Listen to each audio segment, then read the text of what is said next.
Sir, ilang araw na lang, ilang linggo na lang ay huling State of the Nation address nyo na po.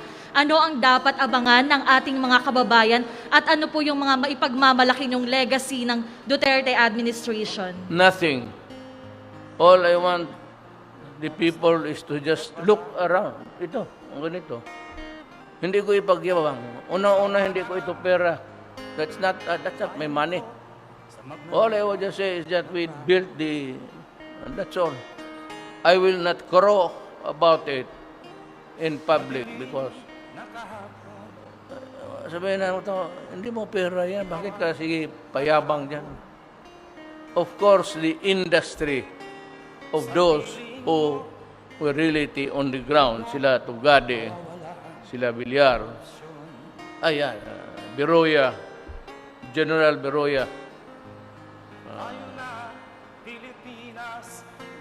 yun talaga ang nagtatrabaho.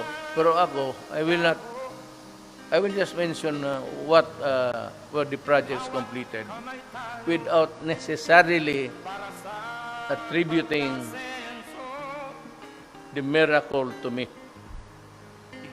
Worker ako ng government, nagtrabaho lang ako. So wala akong dapat ipagyabang. Nandito lang ako to say that it is completed. But after that, I will shut up. It's not my style to banner. Iniisip ko muna, ito ba akin, personal, pwede ko bang ipagyabang? Akong akin, okay. Pero kung mga ganito, ito ba'y pera ko? Ako ba'y nagpago dito? Ako ba yung nasa ground? Sila.